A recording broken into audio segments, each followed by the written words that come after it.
Shalom saudara, kembali pagi hari ini kita menikmati ibadah kembali seperti kita mempersiapkan hati kita mau bersyukur, kita mau naikkan pujian Engkaulah jalan yang sempurna. Sebelumnya kita mau menikmatinya.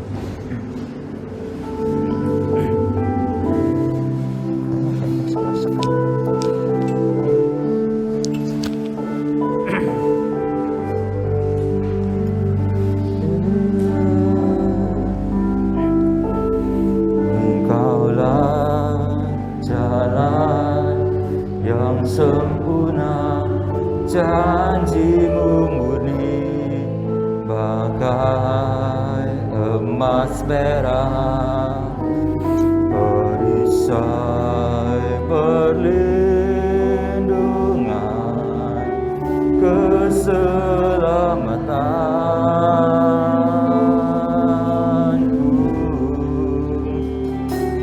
Engkaulah jalan kebenaran, dalam kasih-Mu ada kehidupan, penolong yang setia di dalam kesesakan,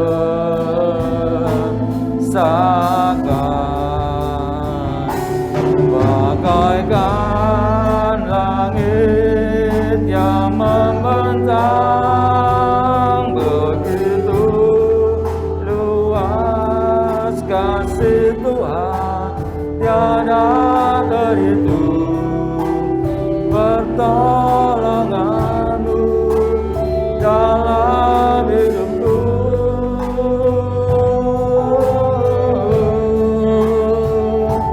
Bagaikan dalamnya samudra, begitu dalam kasih Tuhan, tiada terhitung kesetiaan-Mu dalam hidupku.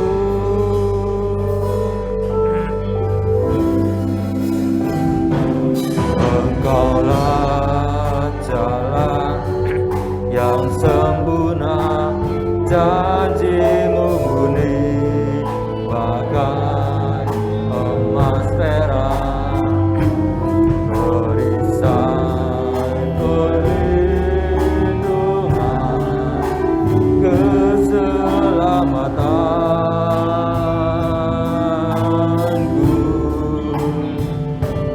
Engkaulah jalan kebenaran, dalam kasih-Mu ada kehidupan,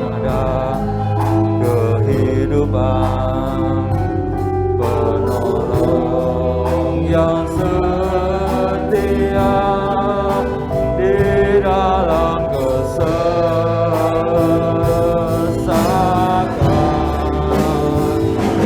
bagaikan langit yang membentang, begitu luas kasih Tuhan, tiada terhitung pertolongan-Mu dalam hidupku.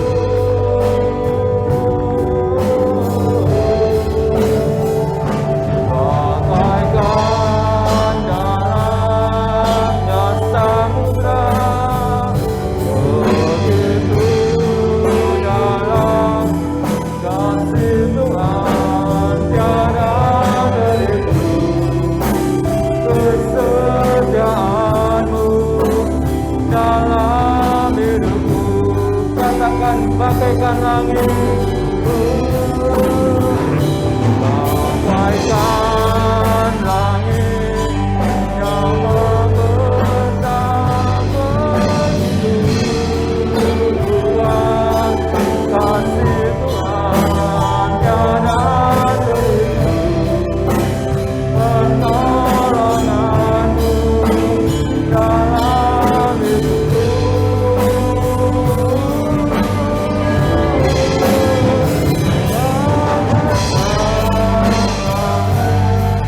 Asa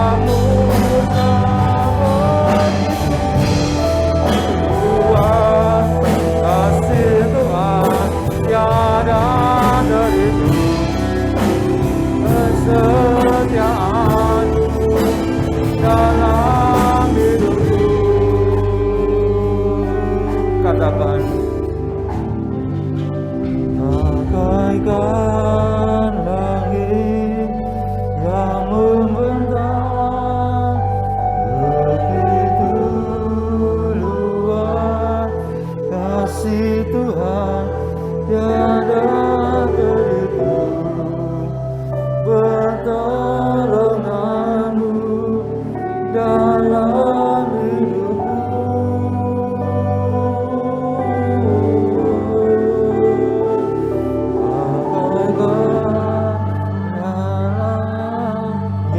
samudra, begitu dalam kasih Tuhan, tiada terhitung kesetiaanmu dalam hidupku. Katakan bagaikan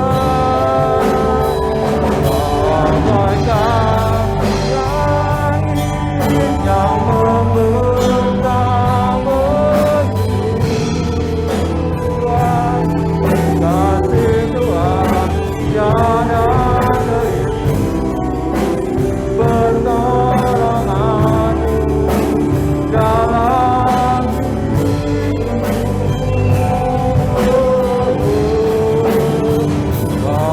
bagaikan dalamnya samudra,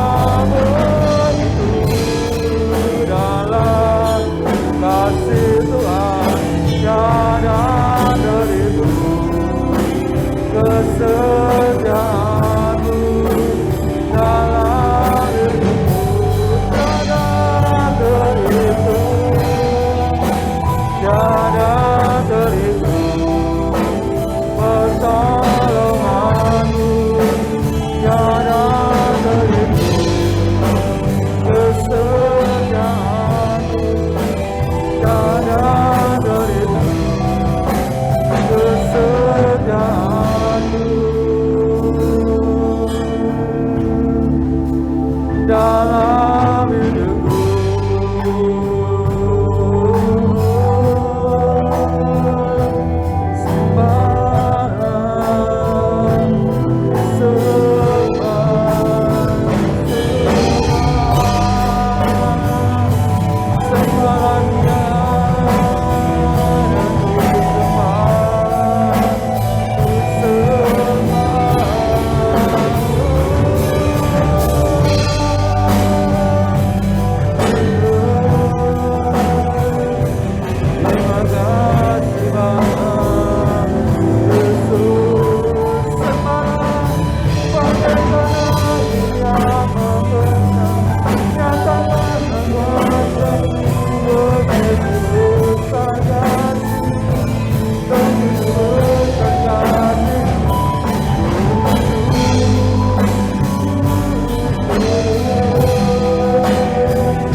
Kami rindu menyembah-Mu Tuhan, menikmati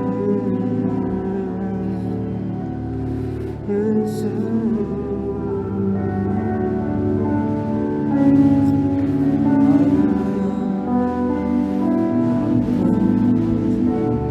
Besar setiamu, nyatakan bagiku, sebab Kau Bapa yang mengerti. Kau Bapa yang selalu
sekali lagi, sungguh besar setiamu.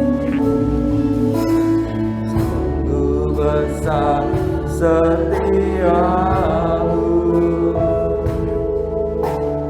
Kau nyatakan bagiku sebab Kau Bapa, Kau Bapa yang satu negeri, isi hatiku.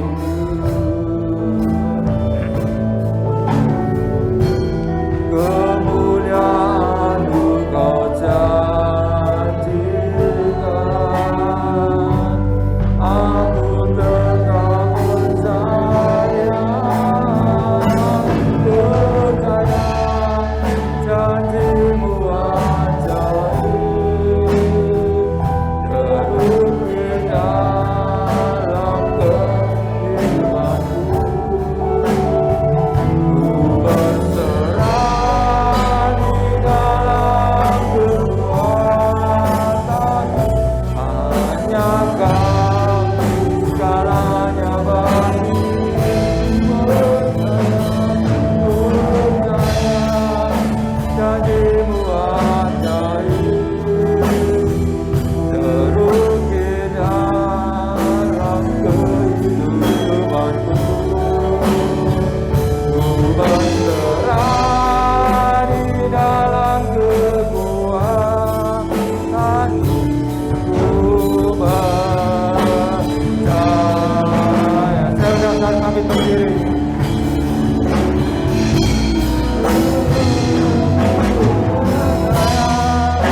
Janji-Mu ajaib, terukir dalam kehidupanku.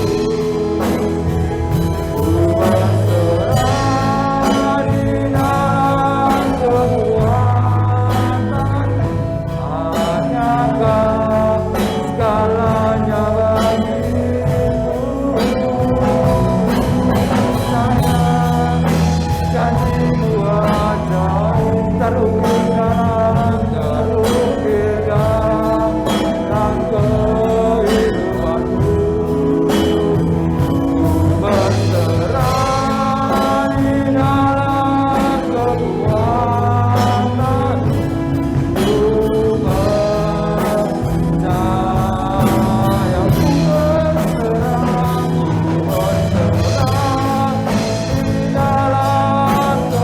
ku percaya. Ku berserah di dalam kekuatan-Mu, ku berserah di dalam kekuatan-Mu, ku berserah di dalam kekuatan-Mu, ku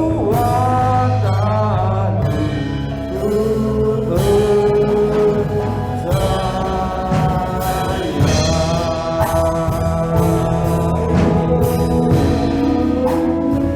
Terima kasih Tuhan, kami percaya Engkau ada di tengah kami, Engkau menyertai kami, Engkau ada di tengah kami, dan kami rindu untuk masuk dalam firman-Mu. Berkati setiap kami, suci dan kuduskan kami untuk boleh menikmati setiap berkat melalui firman-Mu Tuhan. Terima kasih Bapa, mau sambut firman-Mu hanya di dalam nama Tuhan Yesus Kristus. Haleluya, amin. Silakan duduk saudara. Puji Tuhan, kembali kita akan diberkati oleh Tuhan Yesus melalui firman-Nya. Pada pagi hari ini saya akan menyampaikan firman Tuhan tentang penebus dosa yang tidak terbatas. Itu ditulis dalam Yohanes 3 ayat 16 sampai ayat 18. Demikian bunyi firman Tuhan. Karena begitu besar kasih Allah akan dunia ini, sehingga Ia telah mengaruniakan anaknya yang tunggal, supaya setiap orang yang percaya kepadanya tidak binasa, melainkan beroleh hidup kekal. Sebab Allah mengutus anaknya ke dalam dunia, bukan untuk menghakimi dunia, melainkan untuk menyelamatkannya oleh Dia. Barang siapa percaya kepadanya, ia tidak akan dihukum. Barang siapa tidak percaya, ia telah berada di bawah hukuman. Sebab ia tidak percaya dalam nama anak tunggal Allah. Amin. Jemaat yang kasih di dalam Yesus, karena dosa manusia hidup di dalam dunia dan berakhir binasa di neraka. Karena kasih Allah yang begitu besar, ya, maka Yesus datang ke dalam dunia. Yesus menebus dosa dunia, dosa semua manusia berdasarkan kasih-Nya yang sempurna, supaya manusia hidup kekal di sorga. Inilah yang disebut kasih karunia Allah. Allah sangat mengasihi manusia. Allah tidak menginginkan manusia ciptaan yang menurut rupa dan gambarnya binasa di dalam neraka. Itulah sebabnya oleh kasih karunia Allah manusia ya, disempurnakan kembali, dipulihkan kembali supaya manusia bisa hidup kekal di sorga. Karena di dalam Pengkhotbah 3 ayat 11, Allah itu adalah kekal. Dan kekekalan Allah itu diberikan kepada manusia. Jadi manusia dicipta itu memiliki hidup kekal seperti Allah. Ya, seperti tadi saya katakan Pengkhotbah 3 ayat yang ke-11. Nah, tapi akibat dosa manusia mati. Ya. Tapi kasih Yesus yang begitu besar, kasih Bapa yang begitu besar, maka Yesus turun ke dunia, melenyapkan dosa, manusia dipulihkan. Ya, itulah sebabnya dalam Titus 3 ayat yang ke-7 di sini dikatakan supaya kita sebagai orang yang dibenarkan oleh kasih karunia-Nya berhak menerima hidup yang kekal sesuai dengan pengharapan kita. Setiap orang yang menerima kasih karunia Allah, dia berhak ya mendapatkan hidup kekal. Jadi jemaat yang kasih di dalam Yesus, banyak orang Kristen tidak memahami kasih Allah yang sempurna. Banyak orang Kristen tidak memahami kasih karunia Allah. Ya. Sesungguhnya kasih karunia Allah itu luar biasa dinyatakan kepada manusia. Manusia semestinya karena dosa masuk neraka, tapi oleh karena kasih karunia, manusia masuk di dalam sorga. Jemaat yang kasih di dalam Yesus. Jadi manusia baru dalam Yesus tidak ada kematian lagi. Manusia hidup kekal seperti Allah. Karena dalam kehidupan manusia baru ada hidup kekal. Dan kekekalan itu Allah berikan kepada manusia. Waktu Yesus mati, semua manusia masih dalam dosa. Ya. Nah, dalam Titus 2 ayat 11 juga dikatakan, ya, karena kasih karunia Allah, semua manusia diselamatkan. Jadi semua manusia yang ada di dunia ini adalah manusia berdosa. Tapi oleh karena kasih karunia Tuhan Yesus, maka semua manusia diselamatkan. Yesus itu Allah, ya. Jadi bisa menebus dosa dunia. Yang dimaksud dosa dunia itu adalah dosa semua manusia. Kalau Yesus hanya manusia, Yesus hanya bisa menebus dosa satu manusia. Ya.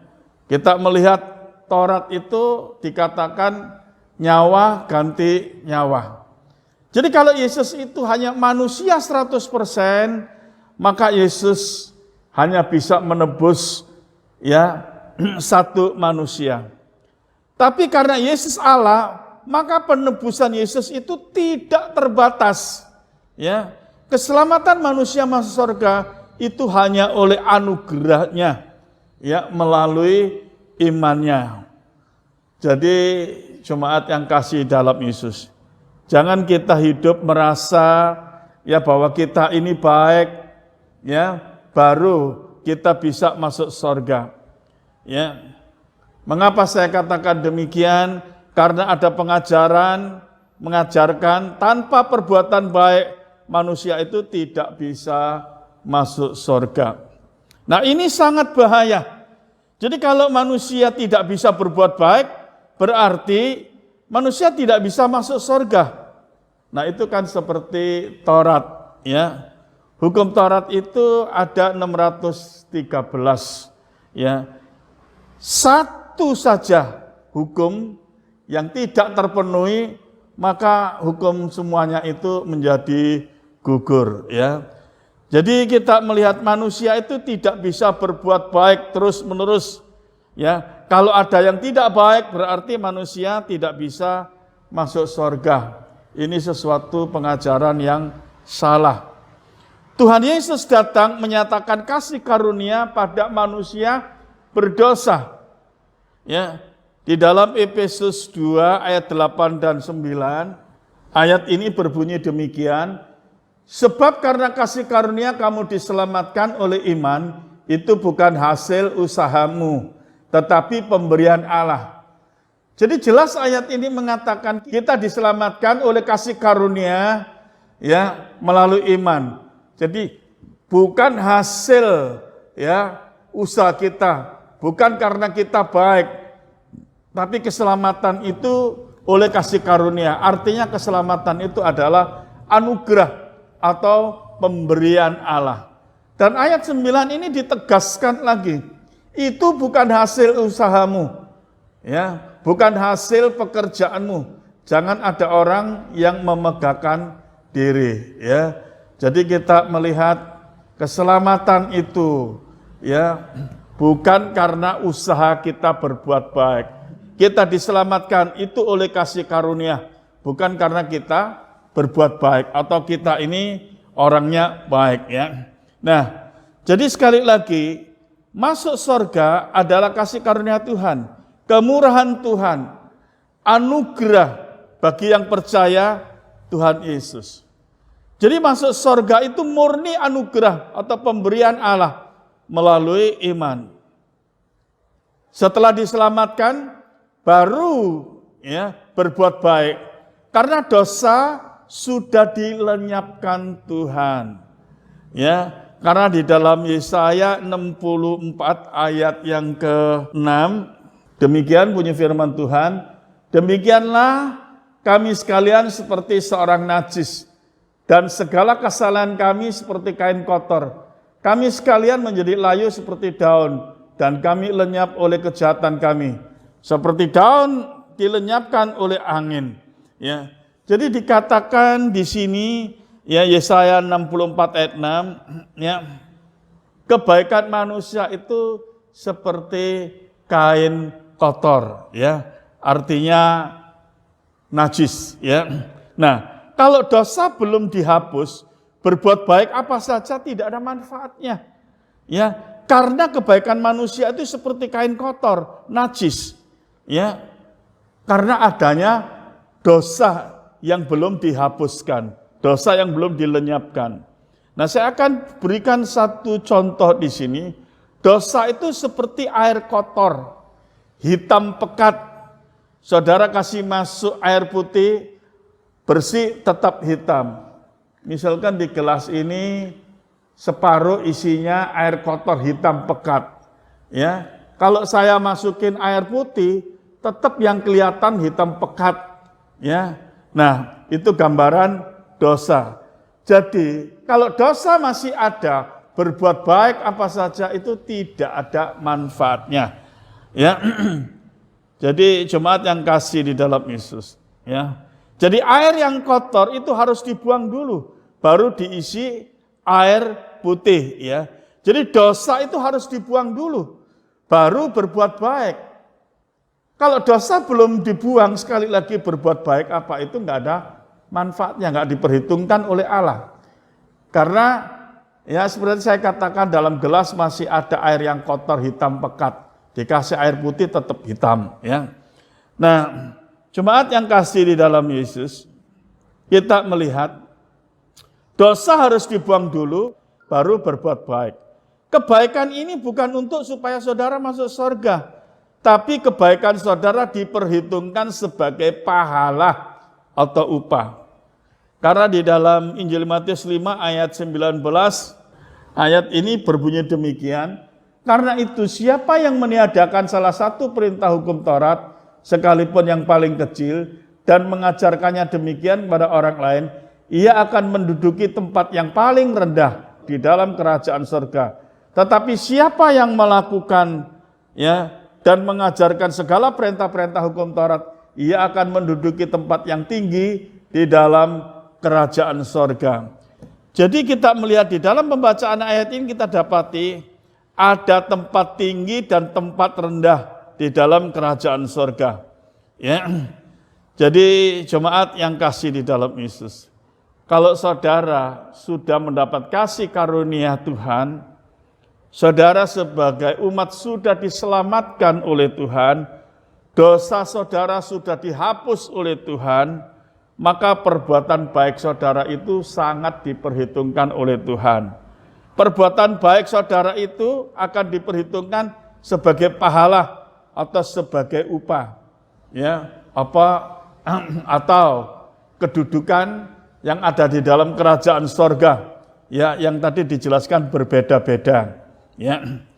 Jadi masuk sorga murni kasih karunia Tuhan Yesus, itu anugerah. Pemberian cuma-cuma melalui iman. Ya. Penebusan Yesus itu sempurna. Kekudusan Yesus itu sempurna. Di dalam Ibrani 10 ayat yang ke-10 sampai 12. Dan karena kehendaknya inilah kita telah dikuduskan satu kali untuk selama-lamanya oleh persembahan tubuh Yesus Kristus.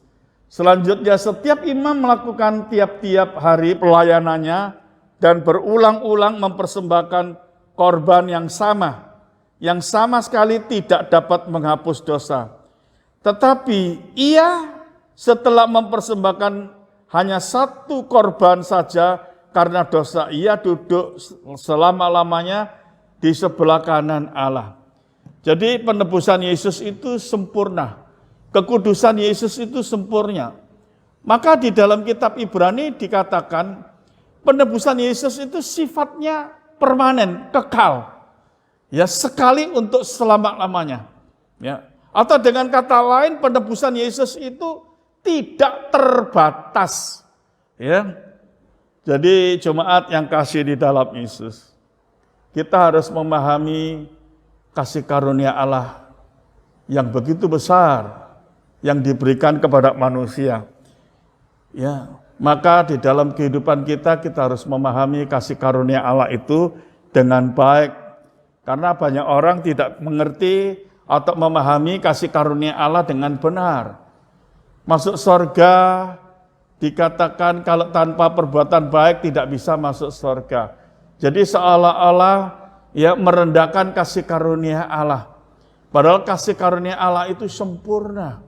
Manusia diselamatkan oleh kasih karunia Allah. Manusia masuk surga oleh kasih karunia Allah melalui imannya. Puji Tuhan. Ya. Nah, sekarang saya akan memberikan satu ilustrasi tentang kekudusan Yesus yang sempurna. Kekudusan Yesus itu seperti air laut, besar sekali. Ya, seperti air laut. Tapi dosa manusia itu seperti segelas air. Ya. Jadi kalau gelas ini sekalipun dosa ini berupa kotor, hitam, pekat, kalau dimasukkan ke dalam laut ya hilang. Ya, di laut nggak akan kelihatan hitam pekatnya air yang kotor hitam pekat ini.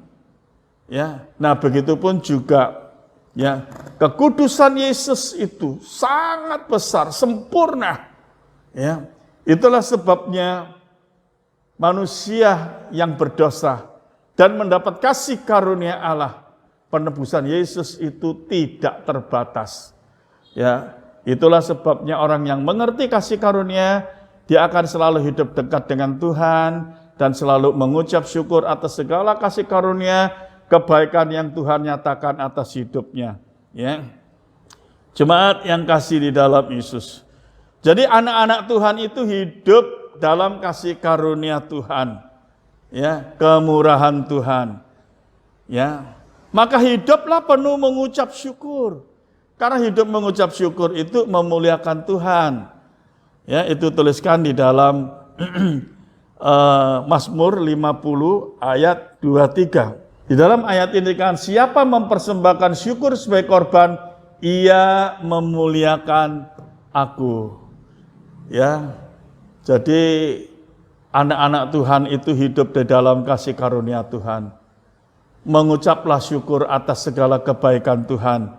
Maka itu saudara memuliakan Tuhan. Nah, jemaat yang kasih di dalam Yesus, Di sini saya jelaskan dan saya tekankan, hal yang utama orang Kristen atau anak-anak Tuhan harus memahami kasih karunia Tuhan. Ya, mengapa saya tekankan demikian? Karena banyak manusia tidak memahami kasih karunia Tuhan. Ya, keselamatan manusia hanya oleh kasih karunia Tuhan, anugerahnya atau kemurahan Tuhan, ya, yang terjadi dalam kehidupannya. Jadi tentang kasih karunia ini harus dipahami dengan benar.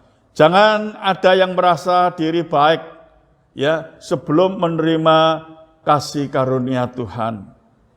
Jemaat yang kasih di dalam Yesus, kalau kita hidup sudah menerima kasih karunia Tuhan, maka sesungguhnya sebagai anak-anak Tuhan, kita hidup dengan penuh sukacita. Maka hidup kita ini menjadi berkat bagi semua orang. Ya, khususnya pada hari-hari ini dunia dalam keadaan ketakutan atau dunia dikuasai ketakutan karena COVID. Ya. Tapi anak-anak Tuhan yang mendapat kasih karunia Tuhan, ya, hidup dalam kemurahan Tuhan, mereka tetap hidup penuh sukacita.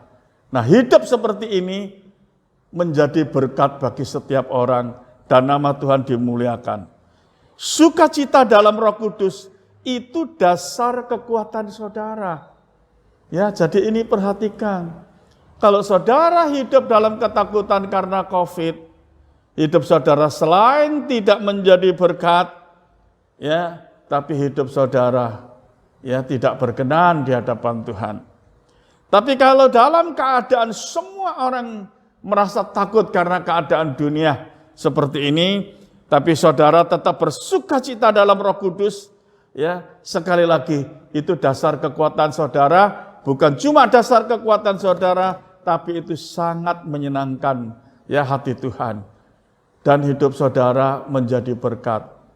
Sebab kalau manusia takut itu menularkan, ya, manusia lain menjadi takut juga.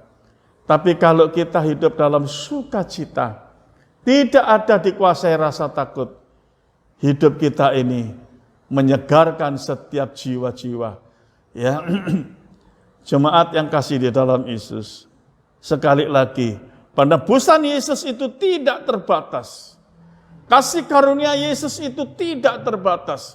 Kekudusan Yesus itu tidak terbatas, seperti lautan, ya, besarnya.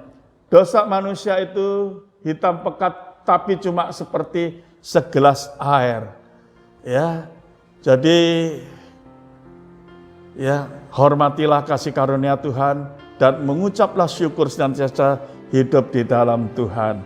Puji Tuhan, Tuhan Yesus memberkati kita semua.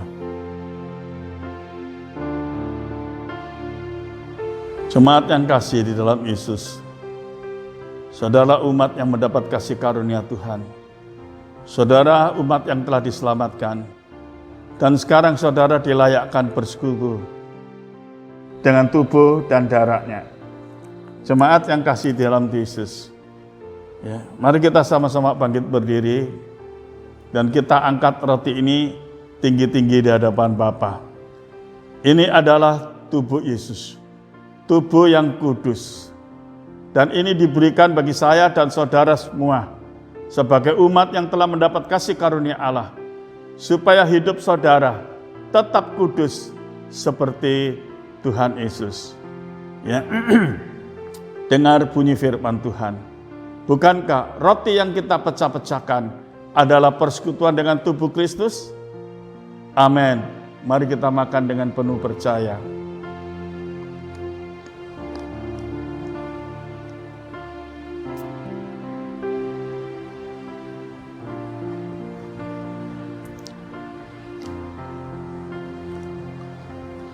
Mari kita angkat cawan ini tinggi-tinggi di hadapan Bapa. Ini adalah darah Yesus, darah yang kudus. Terima kasih Bapa, Engkau telah melenyapkan segala dosa-dosa kami oleh darah-Mu. Dan sekarang Engkau melayakkan kami bersekutu dengan darah-Mu, supaya dalam kehidupan kami tetap hidup kudus seperti Tuhan. Dengar bunyi firman Tuhan. bukan kacauan pengucapan syukur. Yang atasnya kita ucapkan syukur adalah persekutuan dengan darah Yesus. Amin. Mari kita minum dengan penuh rasa syukur di dalam nama Tuhan Yesus Kristus.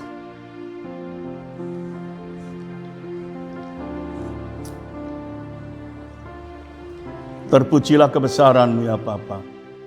Terpujilah nama-Mu Tuhan Yesus. Mulialah nama-Mu. Masyurlah nama-Mu. Diberkati setiap orang-orang yang percaya. Semuanya diberkati.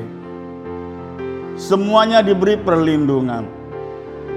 Semuanya dijauhkan dari segala malapetaka. Dan semuanya dijauhkan dari COVID. Semuanya dijauhkan dari rasa ketakutan.